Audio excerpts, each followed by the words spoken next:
All right, moving along in our agenda, under Administration Department, 9.2.2, Proposed Agreement for Joint Police Advisory Board, and our Deputy CAO, Alex Demerick, is going to lead this discussion. Thank you very much, Madam Chair.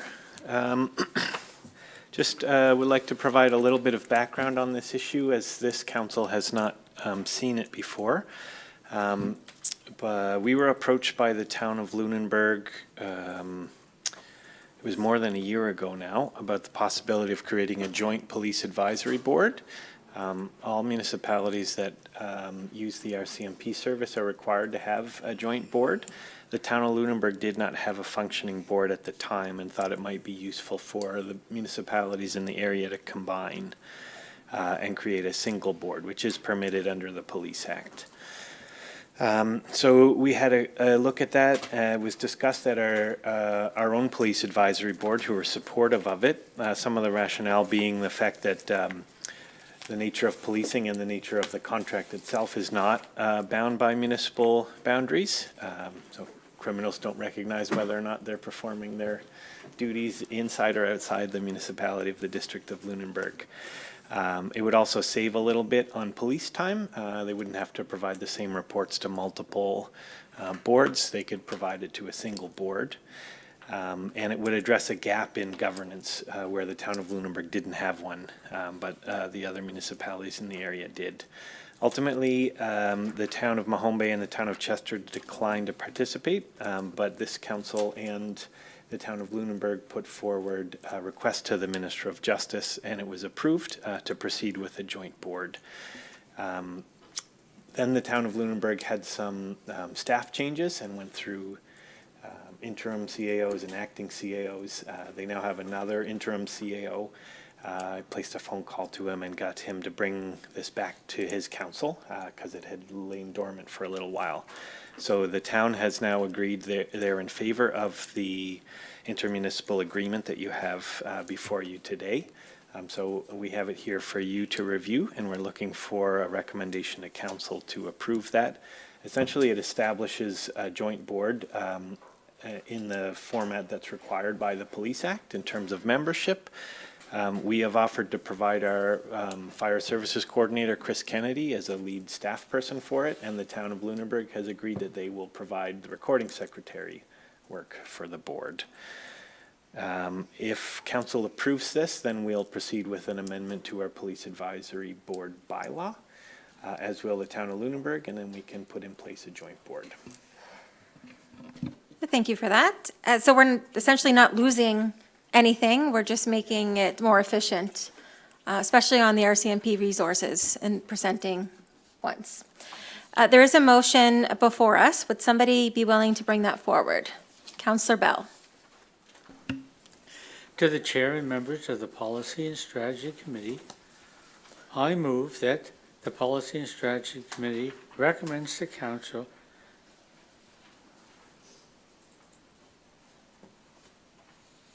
I lost my spot here. Oh, that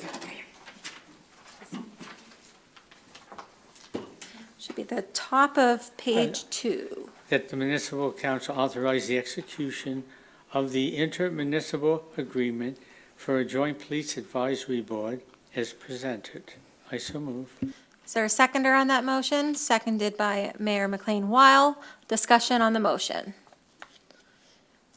Seeing none, all those in favor? Opposed? I missed. Yeah, I didn't catch. Just confirming, Councillor Burns, I think I'm good. I'm in favor. Okay. Motion is carried unanimously. Okay, we'll move down to Planning and Development, item 9.3.1. Annual Climate Change Impact Survey, and we have Kayla Windsor, our Climate Action Coordinator, presenting.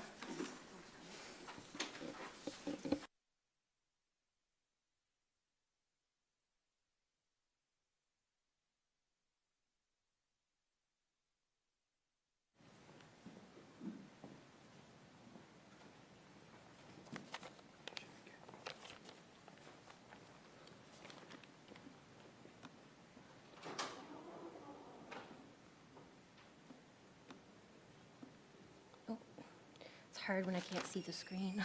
Oh, my mouse isn't there.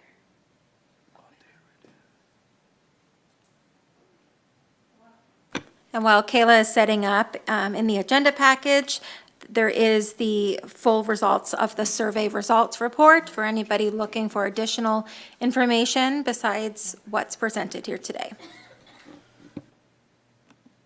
And just present. Great, thank you.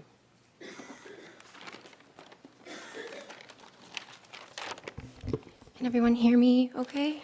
Okay. So good afternoon, Chair and members of the Policy and Strategy Committee. Today I'm bringing forth the results from the first annual Climate Change Impact Survey. For the full report on the survey, it is located in the agenda package or on the Emergency and Preparedness Engage website. Now I'd like to ask the Chair how they would like to proceed with questions.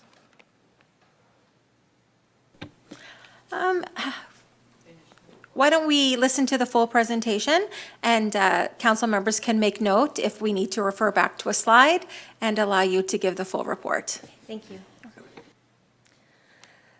So first, the annual Climate Change Impact Survey gave residents across the district a chance to share their experiences and insights. Their input is invaluable in helping us plan for a more sustainable and resilient future. The Climate Action Plan, known as our LCAP 2030 Plan, this is a part of that under our Category 8, Emergency Preparedness and Response. For how we engaged with residents, we employed several strategic methods to promote the survey and encourage participation. This included running radio ads for 2 weeks, featuring the survey on the Engage website, and placing it on the front page of the Modal website. We also shared information through the District of Lunenburg Digest, sent out email blasts, and utilized social media. The Engage website is an important tool for connecting with residents in the District of Lunenburg. It serves as a hub for sharing information, gathering feedback, and encouraging community involvement.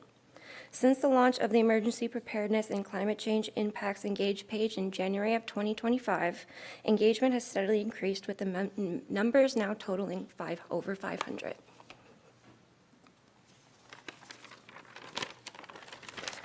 For the survey overview, the survey ran for a 4-week period in January and February of 2025. We received 91 submissions for the annual Climate Change Impact Survey. One respondent indicated they were in an area outside of Lunenburg County and not a part-time resident. Since the survey is intended for full-time or part-time residents of the District of Lunenburg, responses from outside postal codes were excluded, such as a postal code from HRM.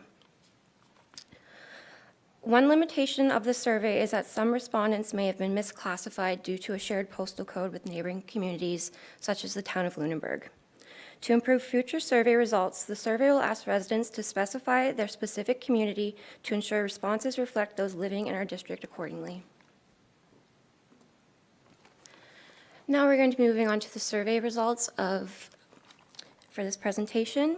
So we asked residents how long they have lived in the municipality. Over 50% of the survey respondents have been residents of the municipality of the District of Lunenburg for over 10 years. We then asked if they were a full-time or seasonal resident. The survey shows the majority of respondents are full-time residents of the District of Lunenburg. This means the feedback predominantly reflects the views of those who live here year-round, with seasonal residents offering a more limited perspective. We then asked them what age group do they fall under. The majority of survey respondents are older adults, with roughly over 70% aged 50 and above. Specifically, almost half are identifying as 65 and above. The survey shows a variety of household types, with the most common being a dual-person household. There are also households with children, single-person households, and those with seniors. A small group of respondents indicated other, which includes families with older children living part-time at home, so say they're going to university.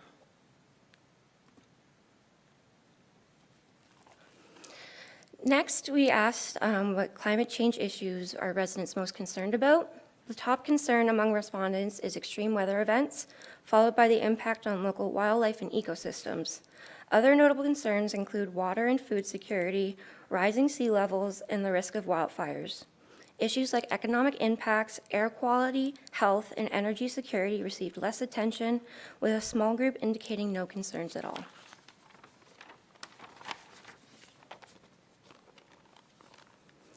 Next, we then asked if them or their households have ever personally experienced any of the following because of climate change impacts. Nearly half of respondents reported no direct impacts from climate change. However, property damage was the most common issue, followed by health problems and income loss. A small group reported other challenges such as drought, water shortages, and declining water quality, highlighting the increasing concerns around water security. On to residential preparedness, we asked how confident residents were in their preparedness for the impacts of climate change. Most respondents felt somewhat prepared for the impacts of climate change, with a smaller group feeling confident due to their proactive measures. However, there are also those who feel completely unprepared, having taken no action at all. We asked then residents if they have taken any steps to prepare for climate change impacts. The survey highlights various steps taken by respondents to prepare for climate change. Common actions include improving home insulation, installing backup generators, and creating emergency supply kits. Other measures include landscaping with native plants, setting up rainwater harvesting systems, and personal evacuation plans. Some respondents also mentioned less common actions such as reinforcing homes, expanding gardens, and transitioning to hybrid vehicles. We then asked if residents feel they have access to adequate information to prepare for climate change. The survey shows that most respondents have some access to information on climate change preparation, while some feel fully informed, while few feel completely uninformed.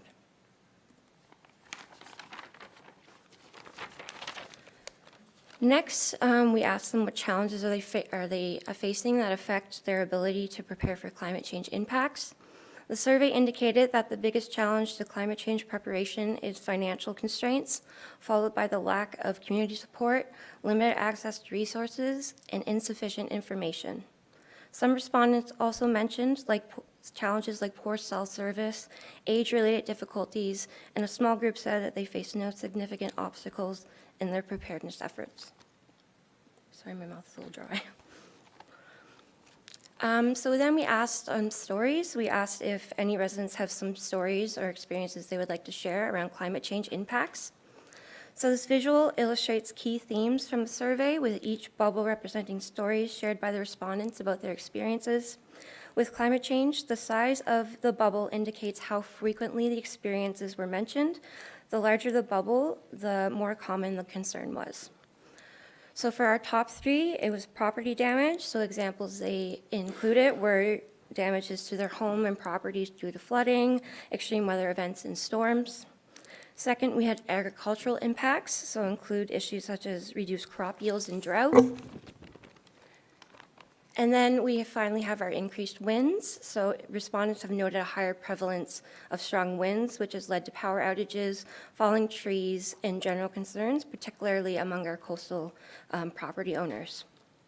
Other common themes included water security, such as wells running dry for the first time in many, many years. Thank you. And impacts on the quality of life and daily routines and drier conditions.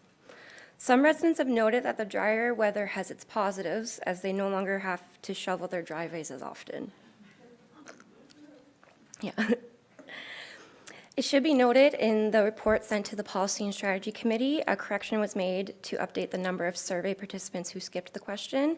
Originally it states in the PSC agenda that it was 51, that is 57. So that has been adjusted to reflect the real number. So we have 57 who skipped and 34 who responded. And the revised version is available on the Engage website.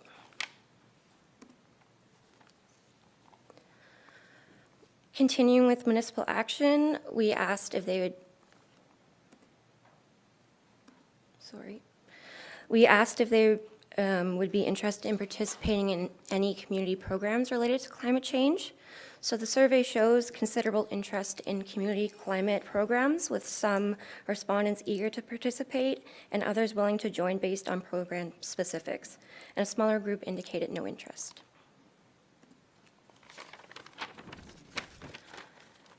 Next, we asked what residents believe the most important actions the municipality could take to address climate change impacts.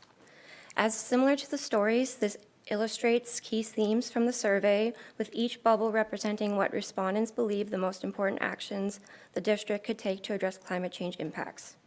The size of the bubble indicates how frequently the action was mentioned. Larger the bubble, the more common this action was mentioned.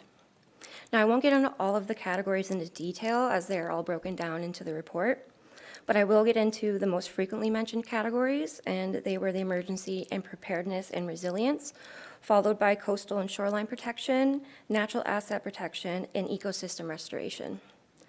This, just like the stories question, was not mandatory and residents could skip. However, we had a total of 77 responses out of 13 skips.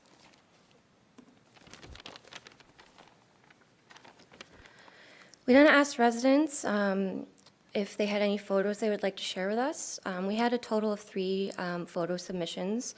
The first one displays infrastructure damage in a coastal area in our municipality. The second is a washout of a road near Crescent Beach. And the third is an inundation of an area typically not prone to flooding. In conclusion, the survey reveals how respondents are impacted by climate change, noting issues like property damage, water security, and financial challenges. It underscores the need for continuous community support and will be updated on a regular basis to stay relevant and effective in addressing changing needs and guiding climate action. Thank you. Thank you, Kayla. Is there any questions with regards to the survey that anybody has for Kayla? Councillor Smith. I'm curious, you say adjustments to survey design will be needed to ensure that the survey remains a useful tool. And I guess one of the things that I noticed was that they were all online submissions. Yep. And just wondering if you have any ideas going forward for how to hear from more people, maybe get more of a diversity of responses. I'd be really interested in, knowing if we could do pop-ups in different communities, or I just think that with all of the responses being online, we've got to be missing some people. Yes, thank you for your question, Councillor Smith, through the chair. That's a great point around pop-ups. We did do this in a small period of time. So this was the first year, so continuing to do this on an annual basis can also help secure more respondents and collect more diverse data. Yeah, I have one question. One of the questions in the survey, I'll just repeat what it says here. What challenges are you facing that affect your ability to prepare for the impacts of climate change? And the highest response was financial constraints. Was there any part of the survey that might decide what part? Like, is it purchasing generators? Is it updating their wells? Is it transportation? Was there anything that you heard back that might suggest what kind of financial constraints people have? Yes, thank you. Yes and no. There were some people that were just stating that they weren't able to afford any upgrades to their home, and we are addressing that through the increase in our CEF program, and we're also doing that with our well financing program. But we could look into further different programs that could assist residents on furthering their preparedness for climate change. Yeah, I was just curious, so if the answer might not have been in there. Any other questions or comments? Councillor DeLong. Yeah, thanks for the presentation. So with the benefit of hindsight, are there any other questions that you think should go in the survey next year? Are there any other observations that you've made for how we can improve on this? Yeah, thank you, Councillor DeLong, through the chair. Since we have data this year, it was received we've noticed that, there's a lot of different themes that emerged from it. And for example, it was surprising to see how much people mentioned water security and that their wells have been running dry for the first time in, say, 20 years. So maybe having questions specifically around water security, food security, honing in on those different issues that were presented in the survey. Again, thank you for bringing the report forward, and Thank you. look forward to hearing another one. Thank you so much. Moving down to 9.4 Recreation Department, we have 2 major event grants to discuss, and we have Ruth Walwyn, our Tourism and Event Development Officer, bringing those forward. The first one that we'll start with is the major event grant, the Canadian National Para Hockey Championship, and we did have a presentation from them this morning, and their ask at that time was for a grant for $11,000. Oh, sorry, $18,000. Good afternoon, Mayor and Council. So earlier this morning, we had a presentation from Brian Zwicker and Alicia Boutlier regarding the upcoming Canadian National Para Hockey Championship being hosted at the LCLC this coming May. So the report before you pertains to a major event grant application filed by that group to support the Canadian National Para Hockey Championship. Just to recap a few key points that were made this morning, para-hockey creates opportunities for individuals with lower extremity disabilities to participate and excel in the game of hockey. South Shore Ice Storm welcomes athletes of all ages, genders, and abilities, which fosters an inclusive and supportive environment. This tournament is a 5-day tournament which takes place from May 14th to 18th, and this event is expected to attract approximately 200 attendees and teams. The application filed by the South Shore Ice Storm Association meets the eligibility requirements for the major event grant as laid out in the Community Grant Program Sponsorship Request Policy. The application filed was requesting $18,000 to support their event. So based on factors such as the event's national significance, its overall budget, number of overnight stays, the recommended funding amount for pre-budget approval is $5,000. This is to ensure sufficient funds remain in the budget for future events, and this is a request for a pre-budget approval. So the major event grant budget is current for the 2024-25 fiscal was set at $20,000. In the upcoming fiscal, we're recommending that that be increased to $35,000. So in addition, I just would like to add that I'm also working with this group to secure some additional funding through ACOA and CCTH. I apologize if I missed it, but what is the budget currently for major operation? What is left in the budget? So, okay, so currently we've allocated the entire $20,000 for this fiscal. So that's why this is a pre-budget approval plus the event is in the upcoming fiscal. So there is a motion before us, but before we put that on the table, just outlining what Ruth had said about next year's budget being $35,000. Currently, where it's at now, the staff request is to use pre-budget approval. And by staff bringing this forward, they work within a budget. So they have to keep that in mind, that more events are going to come forward. If council wishes to find the means to support the entire request, options might be looking at the council contingency fund, and that's a discussion that we can have at this time. I'm just going to turn it over to our CEO to see if there's anything else that he would like to add that I might have missed. Yep. So just by way of brief update, I did reach out to ACOA during the lunch break, and it is unlikely that ACOA funding will be available. ACOA did meet with them early in the process, but no application was made. The application timeline is 3 to 4 months. There's a new minister in place, which has to be brought up to speed on ACOA, and it's very likely to be a federal election between now and May, likely between now and April, which would cause a pause in the processing. So her advice was don't depend on ACOA funding to help offset the costs.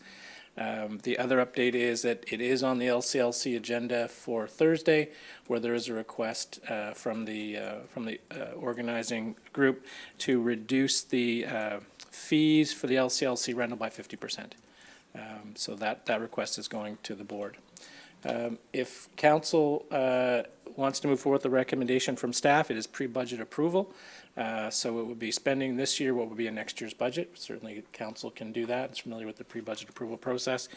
If council wants to provide more funding, council can do that out of next year's funds, although there would be an ability to take some money from the council contingency fee if council was of the view that this would be a proper use of that funding budget from this fiscal year, which would impact our projected surplus, but it wouldn't be spending next year's money. So there's a couple of options available once council makes the determination of where they think the appropriate funding level would be. Council may also want to consider tying its request to a positive outcome from the town of Bridgewater, and the request is being made to that municipal unit, because they've also asked for $18,000 from that unit to provide for some level of consistency between the two municipal units. I will say that if you reduce the funds going to the LCLC, the two units, we pick up that cost. So it's really not a savings to us if they lose revenue. So maybe just keeping those things in mind. I do think the presentation was good, a lot of good information, and certainly the opportunity to host the first National Para Hockey Championship is definitely, I think, an opportunity that we should support. And as the presenters indicated, it came to them sort of last minute after New Brunswick, for whatever reason, decided not to. So in the future, perhaps with more timing, it reminds me of the 55-plus games, honestly, and how that moved forward. But with more timing, I think more opportunity could be put into trying to find more sponsorship, more advertising, more revenue streams to help defer the cost. But the overall cost of the event doesn't seem extraordinary. Like it's in under $100,000, which for that many teams seems very reasonable. Just one more thing further to your comments, and this might be a question for our Director of Finance. What was spent in our council contingency in the 2024-2025 year? Oh, so, okay. We're just looking that up. I think it'd be important to know what's in that.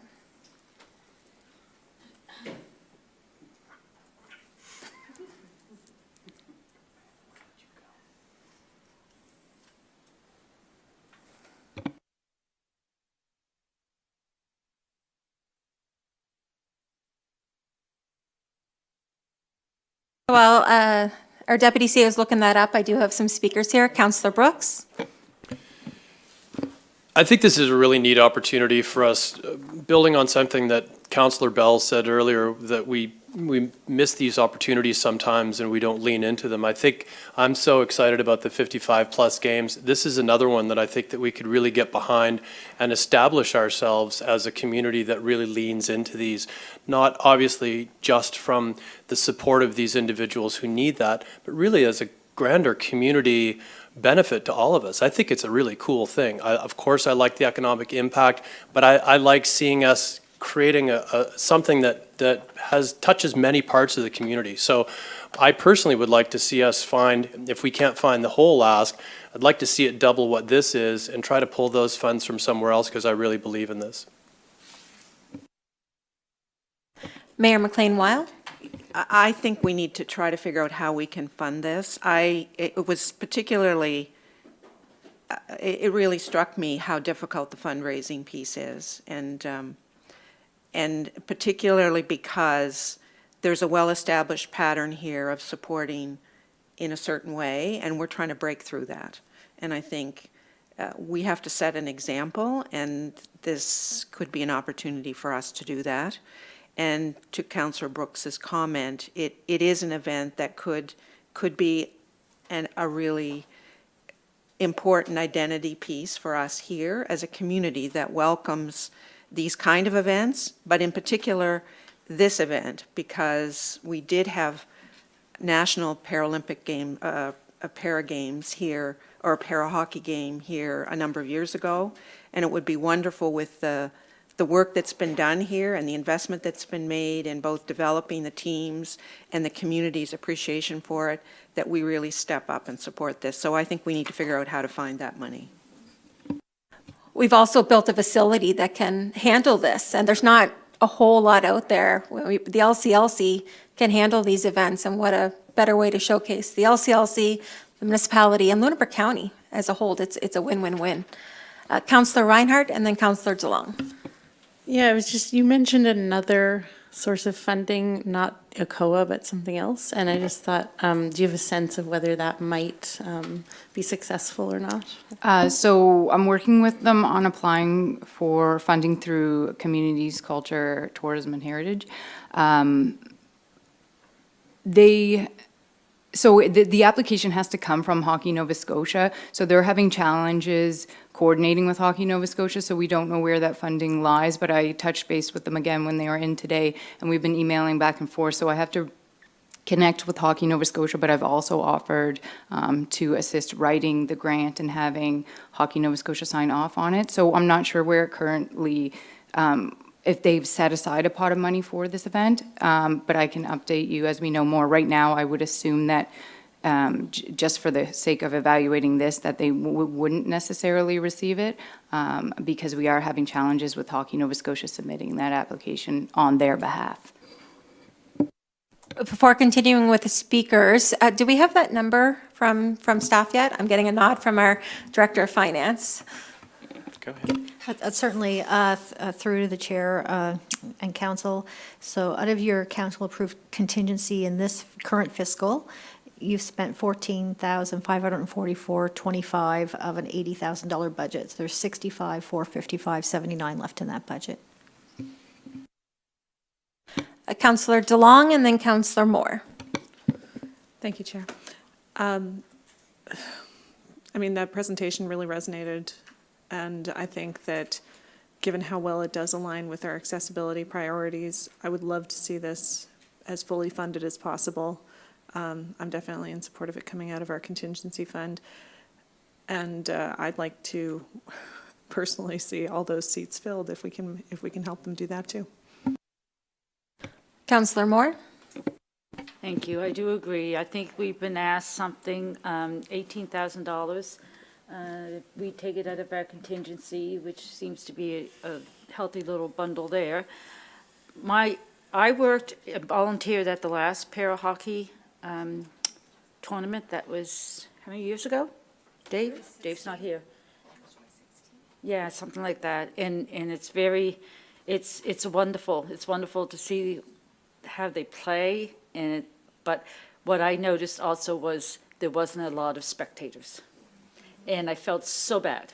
You go to a Lumberjacks game and you got to fight your way through, and I think that something like this, if it can be advertised good and promoted good, I'd really like to see us do our 18,000, whatever it's going to be, on contingency with the town of Bridgewater. But I am so afraid that if we do that, the town of Bridgewater will not pony up and they'll lose our amount. So I'm not quite sure what other councillors feel about that. I don't know if holding their feet to the fire will make them say yes any better, but I'm just scared we'll lose the whole thing. Thank you. I volunteered as well for that game, and you're right, the first couple games, they weren't well attended, but by the time it came for the gold medal game, you couldn't get a ticket because people learned just how competitive, and you had to see it to believe. So I'm encouraged to hear that it looks like we're all in favor of doing something. We have to come to a decision what that's going to be. Councillor Smith, I have you down as a speaker still. Yeah, I'm in favor of using our contingency fund as well as the major grants funding. But just as along the lines of what Councillor Moore was saying, and I think Councillor DeLong, it would be nice if we could provide some kinds of, it sounds like our Department of Rec is already working with the organization, but some more like in-kind support where we're really helping communicate publicize the event, because I just looked at it again, May 14th. That's coming up really fast. And I think we're really going to we should really hustle to make sure that those seats are filled. Councillor Hubley. Thank you. I agree with everything around the table. I would just like to suggest that maybe we take the full amount, the full 18,000 from the contingency fund. Good. Yeah, I think it's there, and this is what we want to use it for, this type of event. Yeah, I'd support that. I just wanted to also also be clear that if you do give the 18,000, it still fits within the grant criteria and within our policy, because it's it's up to 1/3 the amount to a maximum of 20,000. So their budget is 69,000. So the 18,000 that they're asking for fits within the parameters of that criteria. So you're not exceeding that. So I just wanted to make that point as well. Yeah, secondary question? Well, just a comment. I don't want to see this hinged on anything from the town of Bridgewater. I want us to be separate from the town of Bridgewater and do what we feel is right. Councillor Bell.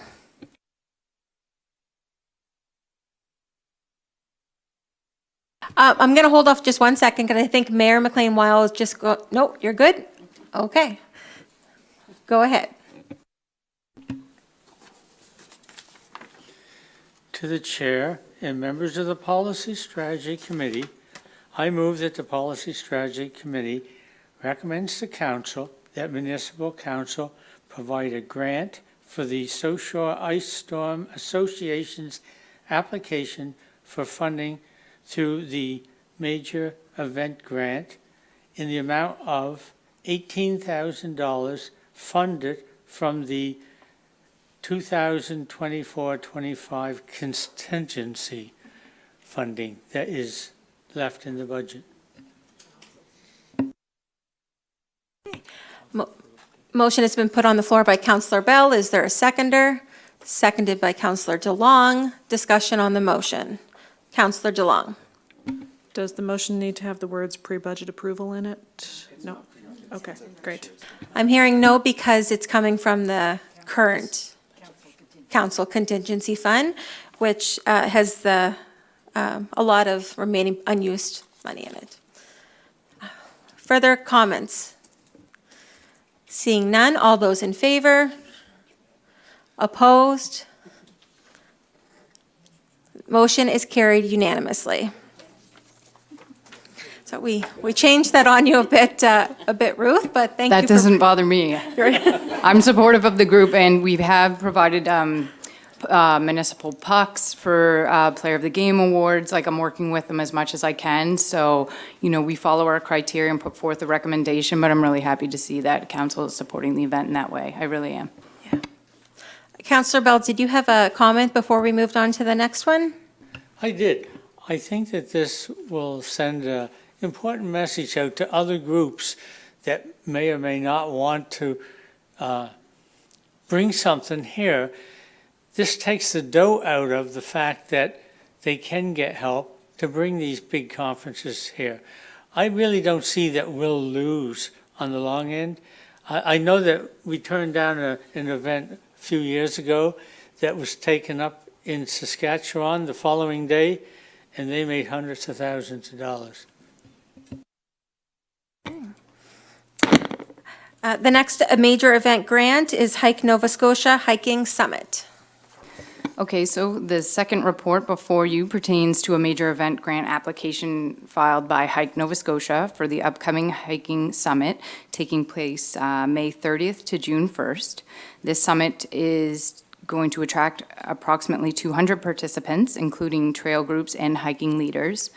As noted in the report, several of the hikes are planned across the municipality, showcasing our area's natural landscapes. The application submitted meets all eligibility requirements for the major event grant as laid out in the Community Grant Program Sponsorship Request Policy. Hike Nova Scotia submitted an application requesting $5,000, and based on factors such as the event size, the overnight stays generated, expected attendance, and overall economic impact. The recommended funding amount is $3,000. Thank you for that. Is there any discussion on the motion? Is there any discussion before we put the motion on the floor? Councillor Brooks. Just curious, can you tell me what the $3,000 is being budgeted for? What their use is going to be? So when they apply, they don't have to delegate that they'll spend that $3,000 towards a specific amount, but when they file their final grant report, we get their actual expenses. So we don't require them to delegate it to any specific component. It can be used for operational, it could be used towards advertising costs, it can be used towards any related expenses with the event. Can somebody bring forward the motion? Councillor DeLong.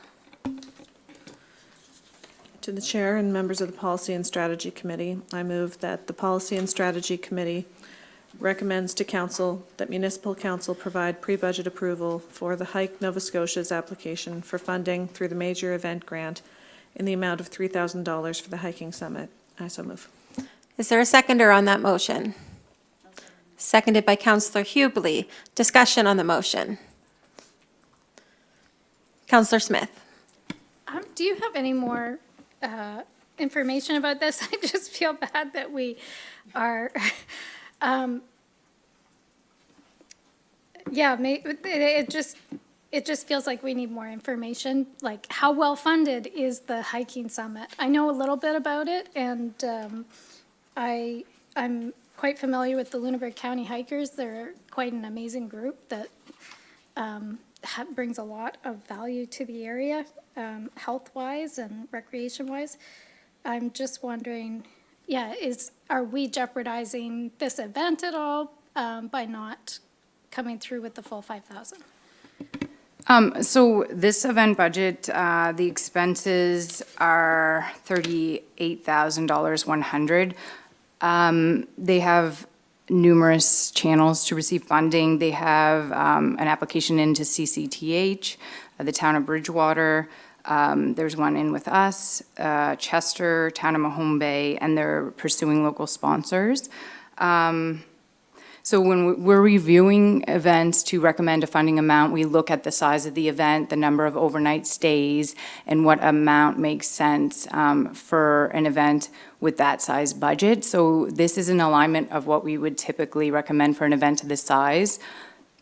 We are also supporting them by providing individual maps of all the hikes in our municipality.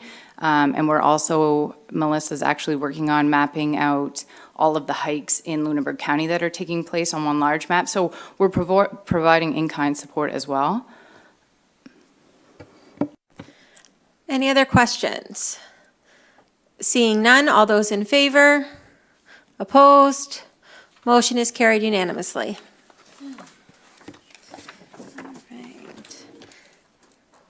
9.5, Finance Department. We'll move down to tax exemption for nonprofit organizations, MODL policy 012 renewals, and we have our Director of Finance, Elena Wenzel, to present. Thank you, Madam Chair, through to Council. So you have before you a request for tax exemption approval under your policy number 12, which does provide a full or partial tax exemption to qualifying nonprofit organizations demonstrating service to the community. This is done at Council's discretion as per Section 71 of the MGA. A major consideration for the qualification of the tax exemption is the service the organization provides to the community. The policy does set out the qualification parameters. The tax exemptions are required to be renewed every 3 years. So this upcoming year is a renewal year. So I've given you quite an extensive list of the qualifying organizations as well as the amount and type of tax exemption. For many of the qualifying organizations, a full tax exemption is provided. The listings of exemptions or organizations for that partial exemption have a commercial tax assessment, so that rebate brings their taxes down to what would otherwise be payable if the property was residential.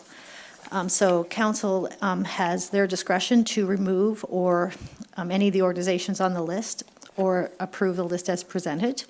The annual amount of the tax exemption would be $104,223 based on the 25 assessment roll.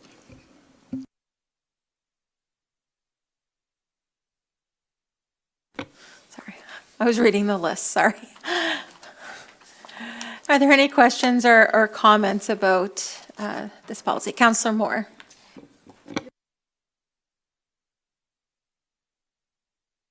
If I'm reading this correct, about, oh, come on, about halfway down, 3/4 of the way down, it says, where am I here? I lost it completely. Give me a minute. New Germany Amateur Athlete Association, and it's number 100-33438. And then down lower is, oh, maybe I thought I seen it twice. Am I seeing things? No, it's there twice. And what is the second one? Is there two different ones? Okay, that's it, yeah. I understand now. Yep. Okay, perfect, thank you. Yep. Yeah, I looked at that as well. Tancook Island is down there with the same name twice, but they have different assessment account numbers, Yeah. which would So is produce this- two different is property this tax The bills. two ball fields? Maybe, I don't know. I just wanted to make sure it wasn't a duplicate. Thank you. Okay. Certainly through the chair, these are all individual assessment account numbers, and we have to do the exemption based on the account. But we tried to give you more information this year when we did the renewal, so you could see the organization name, where it's located, because I think that's important too.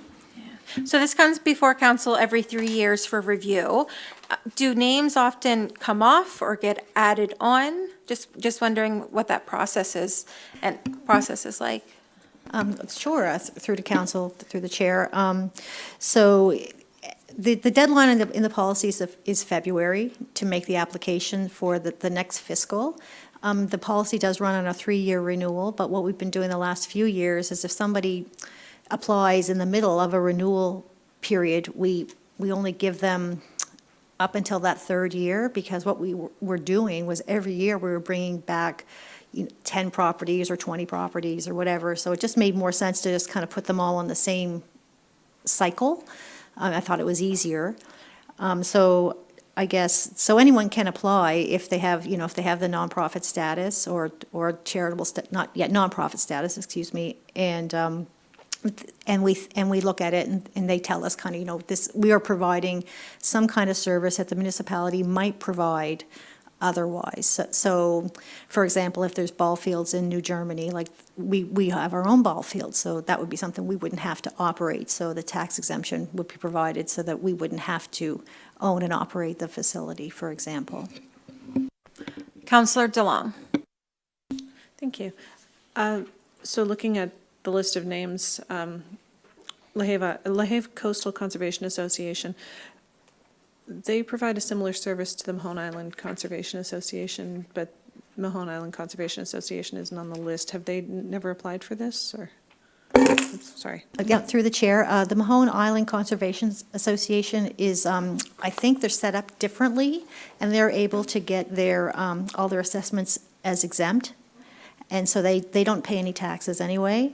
However, the LaHave Coastal Conservation Association, it's my understanding that they don't have that status. It must be a CRA status. I didn't go dig in too far, but, so their properties are still assessed as taxable. So in order for them to get the exemption, we have to make an adjustment on the account, whereas MICA wouldn't have any tax bill at all.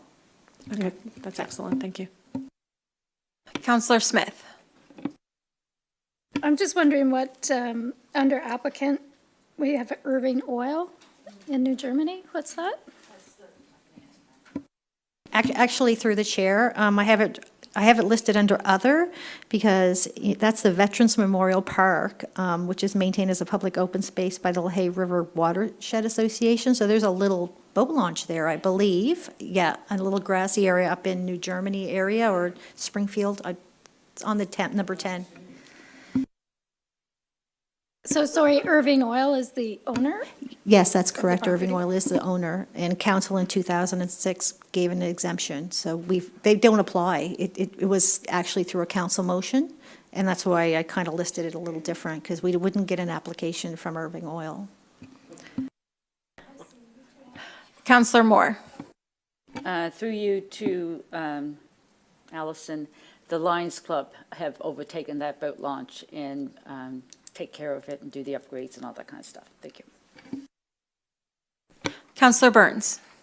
Thank you. My question's just more for curiosity. The yacht clubs on the taxi, what's the justification on that?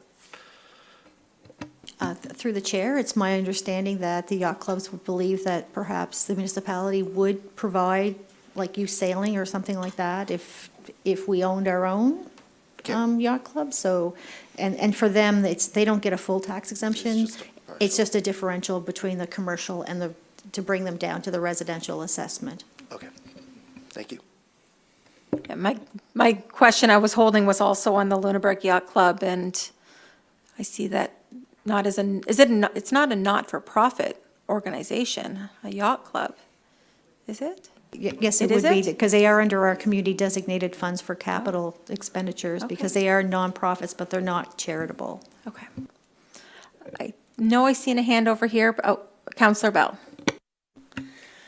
The Lehave Coastal Conservation Association, they've been here, they've done presentations to us.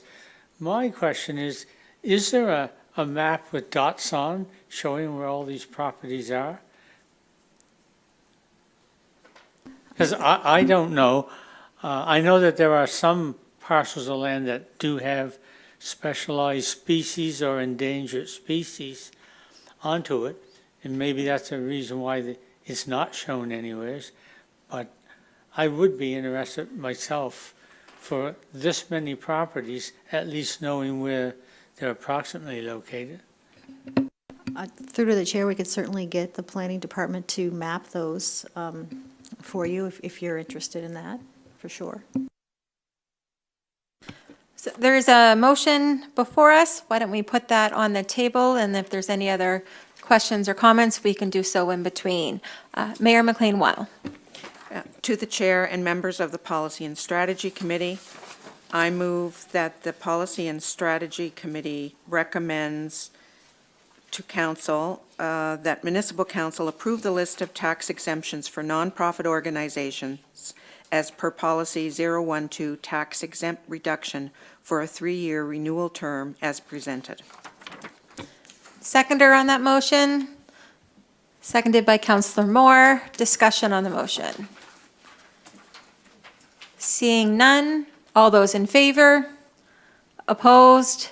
Motion is carried unanimously. Next up, 9.6, under Engineering and Public Works, we have 9.6.1, direction regarding bylaw 013, capital cost recovery charges for water systems, proposed McCullough Road development. And we have several members from the engineering department to bring that forward. So good afternoon. I'm Tyler Richardson, municipal engineer, and I'm sure you know Stephen, but Stephen Pace, Director of Engineering and Public Works. So we have a document here regarding direction for bylaw 13, cost recovery charges for water systems. So as a bit of a background on this, the Municipality District of Lunenburg approved bylaw 013, capital costs recovery charges for water systems on December 20th, 2004. As a means to recoup capital installation costs associated with the installation of water main along McCullough Road. So this would be potable water systems. So Schedule A only references McCullough Road for these recovery costs. There's a proposed development on McCullough Road that is currently investing water service with the Public Service Commission of Bridgewater and will be subject to bylaw 13 due to potable water installation. So as it only references McCullough Road in Schedule A, and this development will be along McCullough Road, like I said, it will be subject to this bylaw. The developer is currently attempting to proceed with a 4-inch diameter water service lateral to the development That is currently not included within bylaw 13. We have a little table there. So we currently accommodate a 1-inch lateral, a 2-inch lateral, and a 3-inch lateral, and then the associated capital recovery charge. So to proceed with this, we've identified 3 potential options. The first option would be to amend the bylaw to allow for the requested size, the 4-inch water lateral, to be accommodated within the bylaw. Our second option would be to completely repeal bylaw 13 and end the charge levied by MODL for the installation of water connections on McCullough Road. And our third option would be to only repeal Schedule A from bylaw 13, removing these charges outlined for McCullough Road. This would allow for the body of the bylaw to be maintained if we wanted to explore capital cost recovery charges in the future for other designated areas. So I guess as a staff recommendation, staff recommend that council direct staff to amend bylaw 13 capital cost recovery charges for water systems to remove Schedule A relating to McCullough Road from the document and retain the remainder of the bylaw. Okay, questions or comments? I won't be able to answer, so we'll turn them over to staff. Councillor Brooks. This might be one for our CAO, but I just need a little bit more information on what are we currently getting, what would we be losing if we amend that bylaw. Can you give me just a little tiny nugget of going up to the 4-inch parallel, what that looks like, just for my own knowledge? Thank you. For sure. So I guess what we're giving up, currently this asset is not a source of debt for MODL. The infrastructure that's on there, to my knowledge, is paid for. So the capital recovery charge is more of a fee levied at this point on any kind of development that would be within that. Because we only have up to a 3-inch lateral, they kind of go in tandem with that. So it would be approximately $30,000 following that table to accommodate a 4-inch water lateral. We don't want to see that as like if it's a fee that's not capitalizing cost, if that would impact development. I believe the number I've seen in the development might be 17 building lots. So that would have an impact if that fee would be applied. I guess, I don't know, I hope that answers your question. Okay. Any other questions or comments?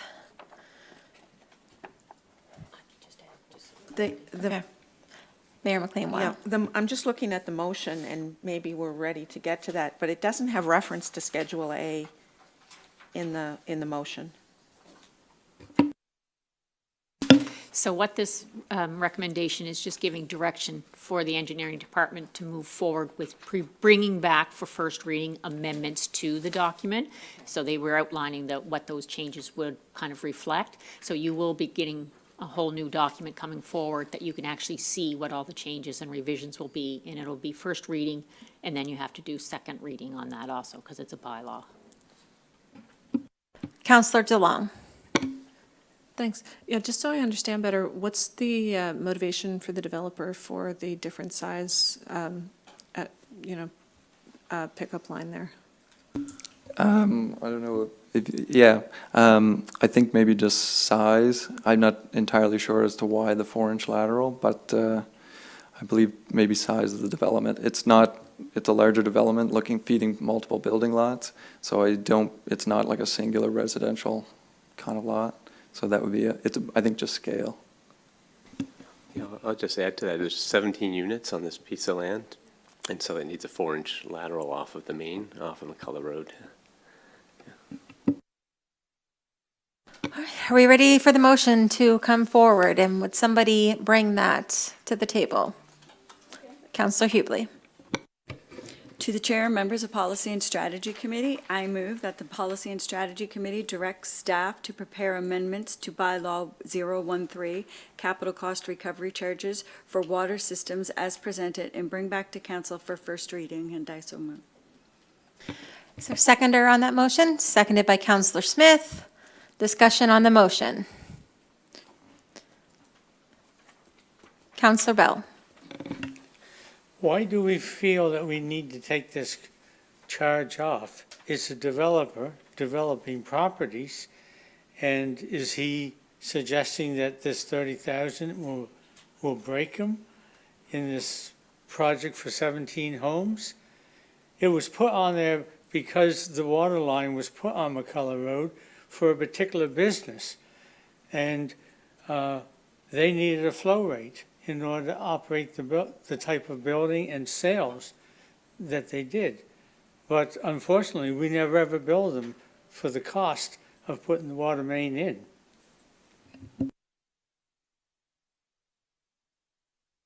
Yep. So I don't think this is at the request of the developer. This is a staff-initiated request. We don't typically charge developers for water because it's not our water line. I understand that this particular bylaw was put in place in the early 2000s, but it is the only area in the municipality, it's the only street where we actually have a capital charge for connecting to the Bridgewater Public Service water distribution line. But it wasn't initiated by the developer. I'll just build on that. When it came to, we realized it wasn't in Schedule A for 4-inch line. We said, well, we'll have to come back and have it included and amend it to include that. And then we started questioning why, when we look at other areas like Osprey Village and other areas. So we just wanted to bring it forward to council for the discussion and for direction, really. Any further questions or comments? Seeing none. All those in favor? Opposed? Opposed is Councillor Bell and Councillor Burns. Motion is carried. There's no mayors, deputy mayors, or councillor matters, no added items. We've already dealt with in camera, so I'd like to call this meeting adjourned.